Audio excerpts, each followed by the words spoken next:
Connecting community, creating impact. This is the Chamber Link. Good morning. Very excited to welcome all of you to the Chamber Link. Some of you have been with us before. Others, this might be your first time listening to us. Thank you so much for joining us. My name is Vangsness Frisch, and I have the opportunity to serve as the Vice President of Workforce for the Fargo, Moorhead, West Fargo Chamber of Commerce. And today I am so excited about this conversation. Those of you that have listened to me in the past and connected with me and otherwise, you know that I'm incredibly passionate about career awareness, career exploration, and then finally career preparation for those individuals, those emerging individuals, and also the interface of how our educators impact that journey as well. And, as I've mentioned, today is really about talking and tackling some of those issues as well. And when I was talking with these great educators and connectors that are with me today, we talked about what should we call this? And it's really about going back to the future. I think there's no DeLorean in the studio with us today, as I wish there were, but we do often talk about those workforce shortages. How can we tackle this talent attraction and how does that impact our long-term growth in our region? But let's be honest, the reality is really, we already have that reality and that foundation that this all starts much sooner than the need that is right now. It starts years ahead of time with our emerging workforce and how students really understand careers, how educators connect all that learning together to those real opportunities, and then really how our employers, which I get to work most closely with, really step up to help shape the engage in that process for those learners. So we're focusing today on two of those key strategies that are really shaping the work in our region together. First, we're going to talk about some of the great things that are happening to support our educators in that career awareness, career exploration journey called Adventures. We'll talk about that. And then we're gonna share some really fun things that are happening in our region, and frankly, some really groundbreaking things that are happening in our region related to work-based learning. Dr. Jonas will talk a lot about that journey and where we are today. So without further ado, I wanna have my guests introduce themselves and their connection to workforce and how this all works. So I'll start with you, Darcy. If you would share a little bit about your work and how you impact student learning and the student exploration and career awareness process. Well, thank you for having us all together to have this conversation, Jane. And I hope I still impact student career preparedness. I was a high school English and theater teacher for 13 years. And for the last 10 years, I've been designing and facilitating professional development that helps teachers solve the challenges that they see in education and really help teachers innovate in their classrooms. So I'm excited to be part of Adventures because I love this idea of capturing and elevating students' passions and interests.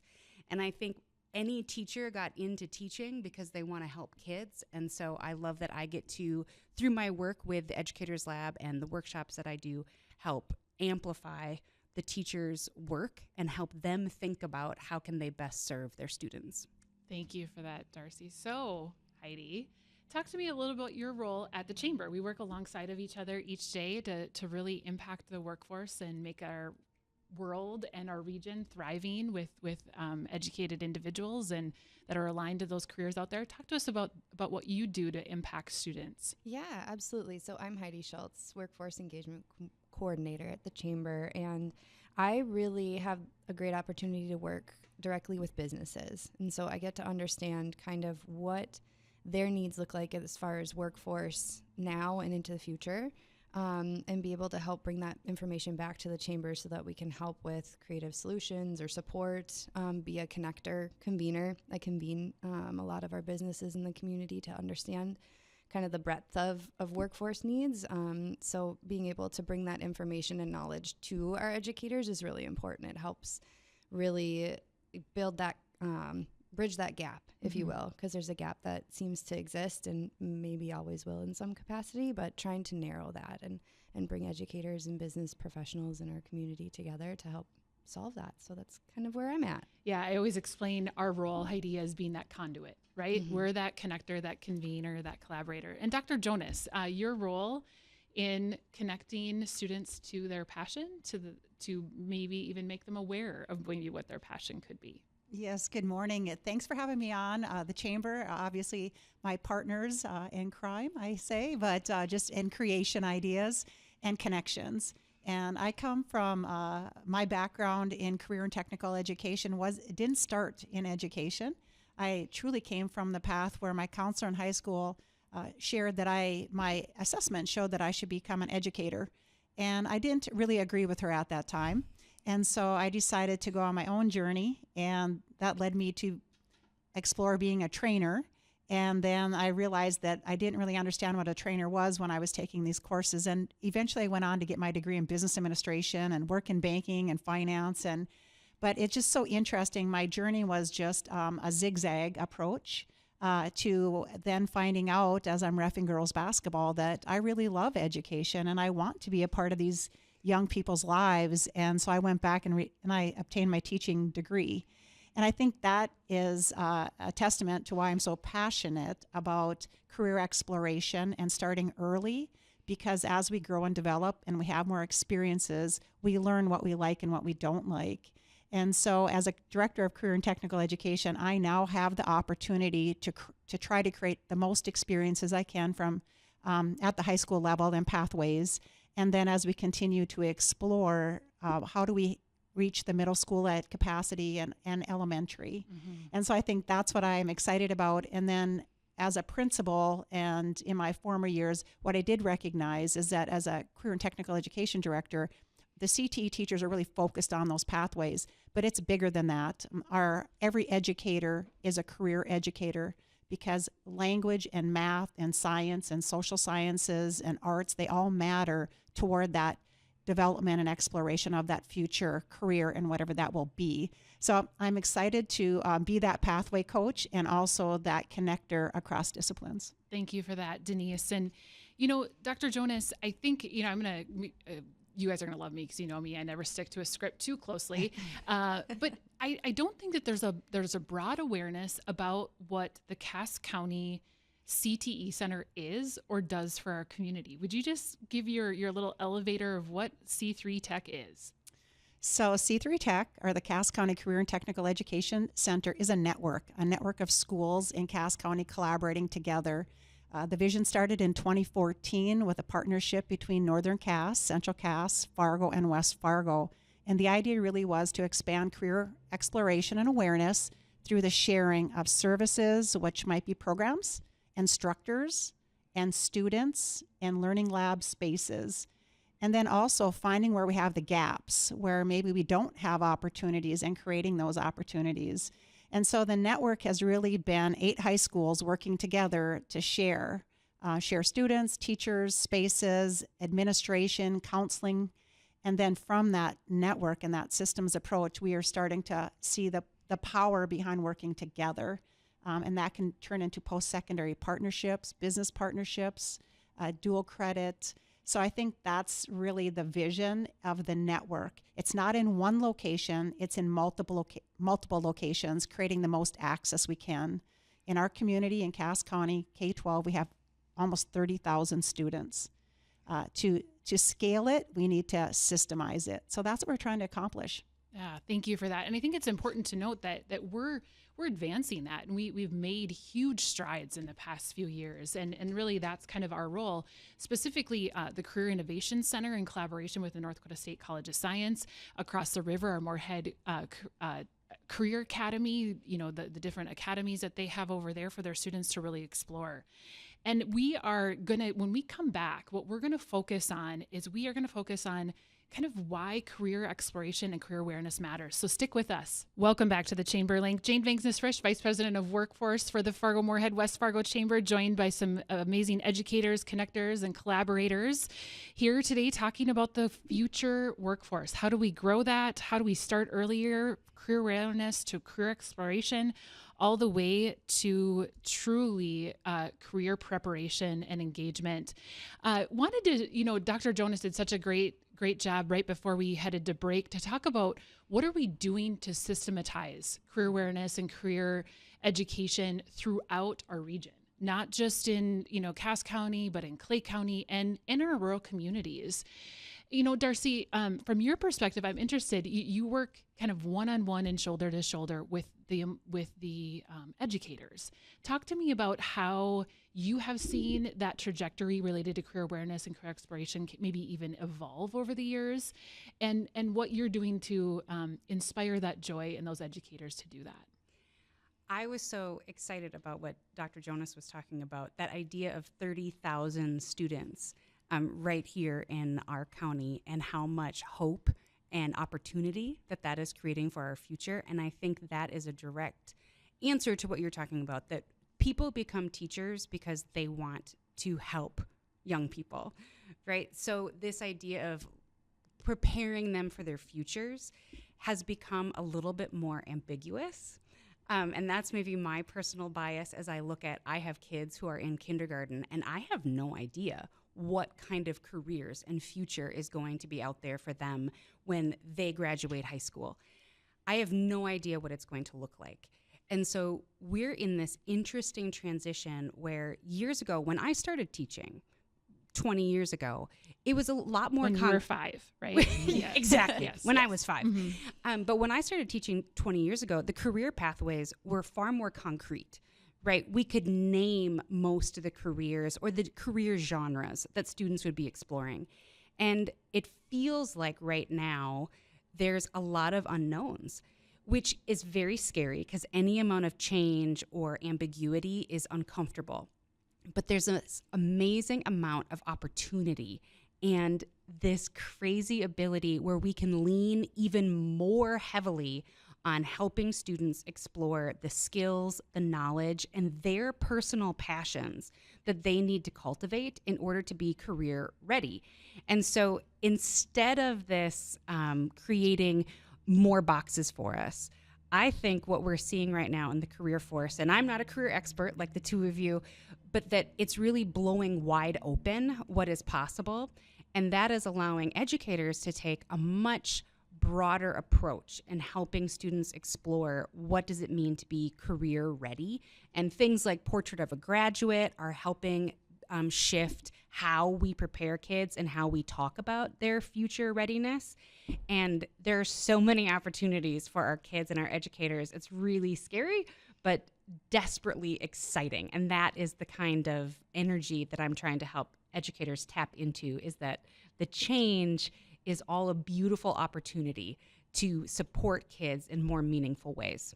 Right. And I think, support the students, but also support those educators that are out there. And how can we build up and support educators? A program that has been around, I'm not even sure how long, our Adventures program, which we're going to ask Heidi to share a little bit more about here in a second. But that Adventures program is really about providing that access to our educators about what are some of the skills, knowledge, and passion that's necessary in that emerging workforce that's needed, whether they are, in a kindergarten classroom, in a band classroom, or, maybe even in a dual credit classroom, and that student's going to be into higher education very quickly. And so the Adventures program has been around for many years. It's evolved, and I think it's evolved in a way that has become more and more focused on, in the immediate, what can we do to support our educators? And so that program originally started with the Greater Fargo ADC, I think in collaboration with you, Dr. Jonas, correct? I mean, oof. I know, I hate to start putting years on events, but this started in 2014 with in partnership with Moorhead, Fargo, and West Fargo. It kind of started during tech camp, and we said, hey, let's do some career awareness, and people gravitated to uncovering and discovering what we have in our back door in these boxes. Like, what's behind this big, huge building? Wow, there's a whole company building tractors. Mm-hmm. I've never seen that before. And so it lent itself to a lot of community curiosity, and also then it lent to lessons in the classroom that connect to my content area. Yeah, and that's where we're at. And I'm excited to have Heidi talk a little bit more about what Adventures is and what it has become for this program this coming June for all educators, free for all educators. It's a 4-day-long program. Heidi, would you walk us through kind of what Adventures is and the why behind it? Yeah, absolutely. So Adventures it's really unique, and I'm in my second Adventures after starting at the chamber here. So it's really exciting, and been really involved in the planning of this year's event. So it's an opportunity to take educators outside of the classroom and directly into businesses. They get to see how the tractors are being built in that manufacturing facility, that's right in our back door, those kinds of things that are really eye-opening, I think, for educators, because you have this maybe rigid thought of what different career opportunities look like, and businesses can really broaden that for the educators so that they can bring that information into the classroom. They can help identify, maybe they have a student that they're working with that has a real passion for tinkering, if you will. We hear that a lot when I go to different meetings with employers. And what can that turn into? What career opportunities does that student have with that passion and building a skill set around that? And so from the Chamber's perspective, we really invest in the Adventures program because it's an effective way to connect that education to the real world, understand what skills matter.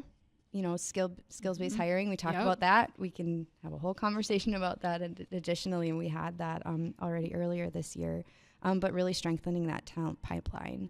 So this year's Adventures, we have, every year we have a group of employers that we reach out to and we engage. And we really try and broaden that so that it's not any specific industry. It's a really broad opportunity for educators so they can kind of pick and choose based on maybe they have students in mind that they're wanting to support, or they just really want to explore different areas that they've never been able to really understand and get a insider view of. And so we've got 30 businesses. Yeah. So if you're listening out there and an educator in your life, whether they be from Beulah or they are from Battle Lake or anywhere in between, this is a free program. Also have the opportunity for them to get continuing education credits, professional development credits through North Dakota State University in a very minimal cost as well. And so 4-day long program. They come in about noon on June 15th, do an intro session. And then throughout the week, as Heidi, as you mentioned,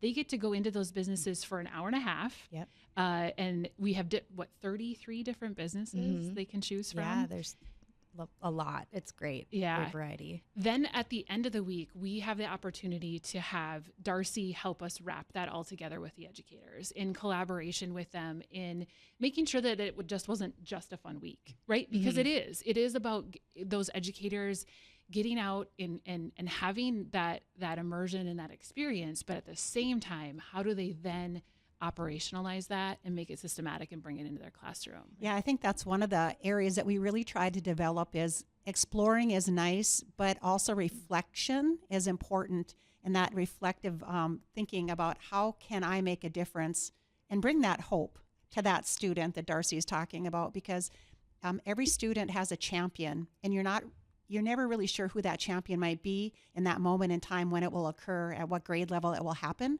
But if our educators are aware, they can integrate that at that just-in-time moment. Our students today are very curious, and they really want relevance in their learning. Like, why am I learning this? How is this going to impact me?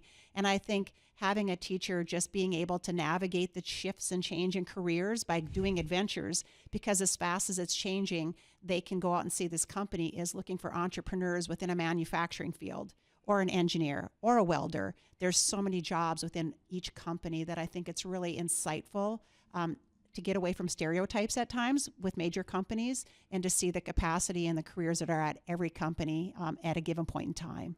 I think you're right, Denise. And what we know at the Chamber and what we hear from our employers is when educators have a better understanding of what's happening in the need in the workforce within our businesses, students benefit, and we have a better thriving workforce. So that's what we're so excited and so thankful that we have Adventures. We're going to head into the 11:30 break. Thanks so much for joining us, and we'll talk to you soon. Well, welcome back to the Chamber Link. Jane Vangsness Frisch, Vice President of Workforce, and today the opportunity to connect with some great educators, connectors, and collaborators to enhance not only our learners and in inspiring our students through work-based learning and our educators through some innovative programs, but also making sure that we have a thriving workforce, right? And a thriving workforce equates into great economic development for our region and for our state and communities and individuals as well. So Now, as we talk about career awareness and that educator connection, let's talk a little bit about what comes next, some of that real world experience that's so important for our learners. Dr. Jonas, last week we had some really great movement with our work-based learning in the region.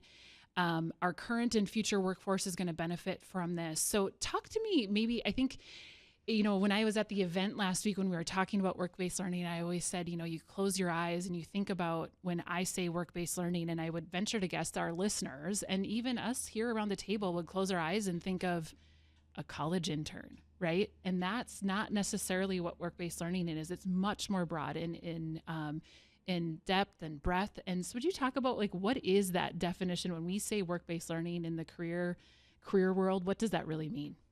Right. I think there's this big umbrella that has a lot of different layers to it. And so I like to think about it in my mind and hopefully visualize it to you on the radio as a tiered model. And at the bottom of the pyramid is this large group of students. I said 30,000 earlier in our community. So how do you create experiences at elementary, middle school, and high school for all of those students? Because it starts early on. And so thinking about those early ages, it's career lessons, it's field trips, going to NDSU to their labs and seeing animals, talking about agriculture. And so these different experiences happen through field experiences, career lessons.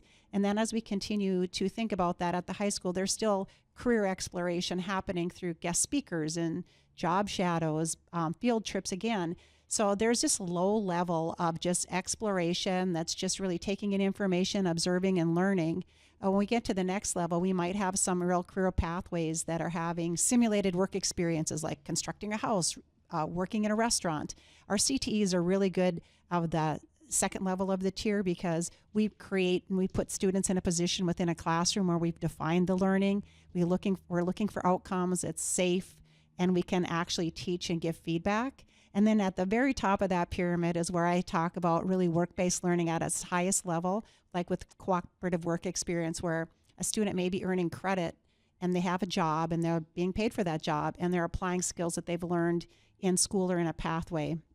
They're receiving feedback maybe from that work employer, obviously, but then also from a connection to a colleague or our work-based learning coordinators in our high schools.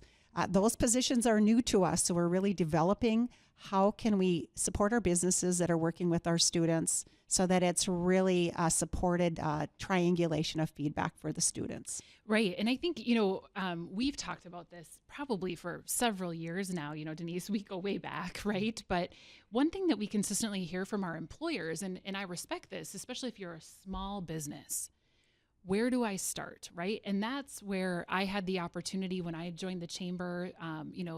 Our CEO, President Shannon Full, has been so supportive of saying we support those employers and those businesses. And so that's where the chamber comes in. It is our job to help those businesses, Heidi and myself working side by side to those businesses to really understand and then help translate that to our employers of how do they get involved, whether that be you talked about some of those low levels, right? You talk about a pyramid. I talk about a continuum with employers of that, just be a guest speaker. Say yes to doing a job shadow for an hour, maybe with a 9th grader or an 11th grader coming in for a full day, depending upon what that looks like. Exactly. I think that's the important piece is just start somewhere. And if you don't know where to start, then reach out to us at the school district or to the chamber. And that's why we're so grateful for the chamber, because you are such a talent and a resource to us as a K-12 system to help us with this work. But we've found that businesses that may take one student, just to experience that one student makes a difference in that student's lives. Sometimes we've had great success where it's been 2 students coming together in a larger company. Mm-hmm. What we found most successful is when that company really is interested in helping mentor the student and giving them feedback, and they just appreciate the attention. So now they're hearing it from probably a family member, a school educator, and now a business employer. And that triangulation just really helps that student grow and learn from all of those feedback entities. Yeah. And I think one of the things that I always try to say to an employer that is not, hasn't had a student or maybe hasn't done that mentorship is just start. Call us. We'll get you connected, through Compass, which is through Golden Pass Solutions, a regionally owned company. Patrick Minear and his associates over there. It's easier than ever for students to find opportunity and for us to get you connected. And so last week, we had some real momentum around work-based learning. What I can say is I'm incredibly proud to be a member of this region, to call this region home because of the commitment that our educational systems have made related to work-based learning. I can tell you from my colleagues across the United States that I don't know that anywhere else has really made this commitment of setting goals related to work-based learning. And so what I'm alluding to is last Friday, we had an event, the Chamber helped facilitate an event between the Cass County Career and Technical Education Center that Denise is the head of, which encompasses 4 different school districts, and alongside of Moorhead area public schools, came together over this past really 8 months and said, we need to establish some goals. We need to hold ourselves accountable, but also be aspirational to those businesses and working alongside. And so there was three pretty big goals set last Friday, not only related to getting students actually out and participating. Our goal is to have 650 regional businesses within the next year actively participating or engaging in work-based learning. But also for those schools to say, you know what, we support this, and we support this enough to have those career advisors in the room to be alongside of those businesses and students, and also for the educators to be aware, and a lot of Denise's staff and Moorhead area public schools as well, to say we are going to strive to have 25% of our high school seniors across the region engaging in that real world work-based learning experiences. That's over 600 students a year. And Denise, I think you had talked about, it just takes one mentor in a student's life, right? When I was in higher education, we talked about the power of one. You never know if you are actually that one, whether you are the custodian that says hi to that student every morning, or maybe you are that supervisor of their work-based learning experience. It's just that power of one. And so the last goal that was set by the regional entities was 100% of students engaging in intentional career exploration experiences by the time that they graduate. And Denise, talk to me about 100% goal. I come from an institutional analysis background. They never say you can ever get 100, but talk to me how that is possible within our communities. Well, first, I think it starts with a systems approach to thinking. And in North Dakota, the Department of Career and Technical Education and our DPI, they are asking the ratios to counselors to be manageable. That in itself is a statewide goal. And then the career development is an extension in CTE, which focuses on what does that career counselor and career development focus look like with the counseling units. And you brought up the career advisors and career development counselors and our counselors. They are every day thinking about how do we guide students to find their passion, what interest inventories are out there. And so we talked about educators. I don't want to forget our counselors and our principals and our superintendents, because they believe in this work. They demonstrate that every day, but we don't always talk about their leadership that gets us there. So our school boards, they are passionate about this work as well. So it really is, everyone is on board, but sometimes trying to scale it has been the challenge. And when you think about those 650, we have 2,300 graduates anticipated for 2027 between our community. So that's 2,300 students graduating. And I know we had a superintendent say, I want 100% of our graduates to have a work-based learning experience, but that's quite a few jobs. So I'm going to say 100% of career exploration happens because we have this structure of counselors from elementary to middle school to high school continuously talking about what does it mean to explore. Now we're just getting deeper into the work by having some of those more relevant experiences, which takes more of a lift. So we did have to back off from 100% down to more manageable at 25% to get started. But I think those are just how we scale a system is something that we have to be real about to make it successful. And that's why the Chamber and partners like Darcy and Heidi and Jane are just here to help us with that work. So Heidi, before we head to a break here, how does a business start this? Where can they go for resources related to work-based learning and getting engaged and saying, you know what, I will raise my hand and be willing to do a tour of where I work, or how do they get engaged? Where do they start? Yeah, absolutely. So obviously you could reach out to myself or you, Jane, but we actually have built a great resource on our chamber website. And so it's specifically all around work-based learning if you were to go to our workforce and talent page. And it can give you information on previous sessions that we've had. We have learning sessions that you can just expose yourself to if you're not ready to commit right this second, but you want to understand how to do that. But then also it gives you access to the resources like how do you get engaged with Compass, signing up on that tool, understanding that, and who to contact at the chamber or beyond. So I would say, go to our website. There's a lot of good information on there. Yeah, and when we come back from break, we are going to talk a little bit more about what is next for work-based and career-based learning within our community, within our region, and how do we support those educators. We'll be back soon. Well, welcome back again. Jane Vangsness Frisch, Vice President of Workforce for the Fargo Moorhead West Fargo Chamber, have the opportunity to talk about that emerging workforce and making a plea not only to our educators, but also to our business and industry partners of getting involved in this emerging workforce and that opportunity. And, we're in our last segment already. I think I could probably talk to these three amazing individuals all day about how we can best support our future learners.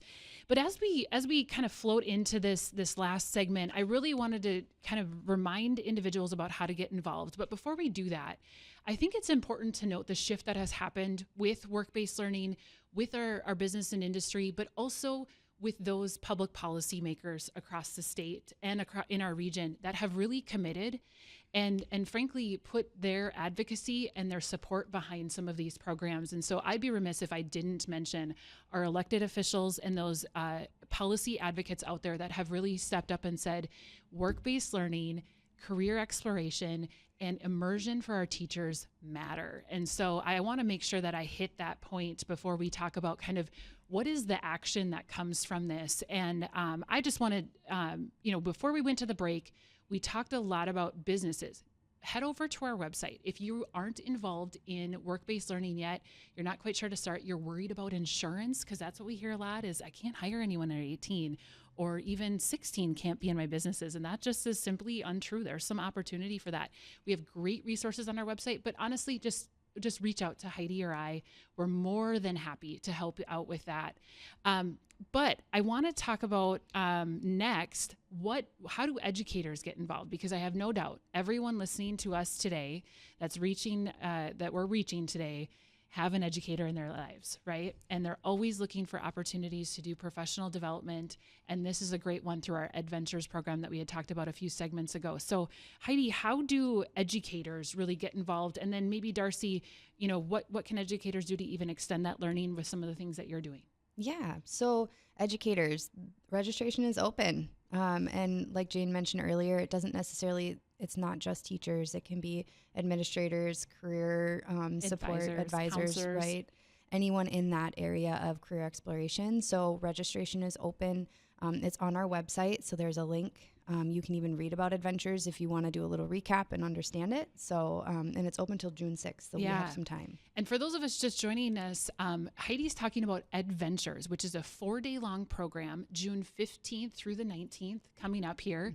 Immersive, kind of choose your own adventure of understanding what businesses you want to do, kind of that back to the future perspective of how can we support that future workforce through really helping our educators build their skills, their understanding of what is needed from business and industry within our region. And Darcy, talk a little bit about what we're going to be doing with that. The beauty of this week is it serves as a gigantic spark. There is so much inspiration that happens during this week. I think all too frequently we don't know what we don't know, and things are advancing. I loved what Denise talked about earlier, that there are so many boxes in our community and we don't know what happens inside or those boxes. And this is a great opportunity to explore all of those things and really get all kinds of sparks of inspiration. And then as we go through the week, it is helping turn those sparks and all of those ideas and opportunities into tangible action steps that educators can implement in their classroom. So students are gaining exposure and they're really emphasizing the skills that students need to be building and helping students amplify their skill set to be career ready. Yeah. And then the other thing, Denise and her crew, Dr. Jonas and her crew have a great website that also includes those professional skills, some of those career ready practices that are out there, and some great resources within her area as well. So head over to Cass County CTE and that website. If you search out C3 Tech, you will find it pretty quickly. But we are actually surprisingly coming up on the end of our time. So we have about 2 minutes left. So we have to go rapid fire, which is hard to believe we only have 2 minutes left. So before we close, I did want to do that little bit rapid fire. I think those of you that know me always try to do this. So if I ask you to keep it short, but what is one piece of advice you each would give maybe either a business leader or a parent when it comes to preparing that future or emerging workforce talent? So Dr. Jonas, going to put you on the spot there. What would your advice be? The one thing I do have to share is we haven't mentioned this, but for companies, this is a great marketing opportunity. When 40 teachers or 50 teachers come through your community and your business, they get to learn about you, and they talk to their neighbors and their friends and their children. So I think just from the lens of why, it's just a great marketing tool to show off what you do well in your company. So I'll leave that nugget for employers. And then I think it's also important for you to share with us how your company is shifting and changing. As we think about the future, back to some comments that have already been made by our panels, that things are changing. And what is changing in your company? And what are you thinking? What's your future look like? And when we hear your message, we can think and plan and educate our students for the future. Yeah, great way to test drive an employee too, isn't it? Yes. I love that. Relationships start early. Yes, they do. Heidi. Yeah, my piece of advice could be parents, businesses. I would say don't wait. Start exposing those young people to real world experiences early, because they're going to find out what they do like, but also more importantly, to some, what they don't like. And I agree. And I would say, a great way to do that with our younger folks is through some of those career camps and some of those things happening. Northern Crops Institute has a career camp coming up. That's just great. Get them exposed. Darcy, you. Tell a young person in your life what they're good at. Frequently, people aren't aware of where their talents lie. And when you see a spark in a young person, tell them, and tell them often. Yeah, you never know if you're that one person for that person or for that student. I might leave with one note that our post-secondary partners are critical in this work too. So we've been talking a lot about work-based learning, but we know it takes skills and training and continuing education after high school. So that they're players and partners in this work too. So I just want to get a shout out to our post-secondary. We have a lot of great post-secondary, everything from our technical organizations and 2-year colleges to our 4-year doctoral granting institutions. Well, thanks for such a robust conversation. I would be remiss if I didn't thank the three of you for every day in, day out supporting our learners. Thank you for joining us again on ChamberLink. Don't forget, sign up for Adventures, and employers, reach out to us. We want to help you engage the future and emerging workforce. Thanks so much. We appreciate you listening to the ChamberLink.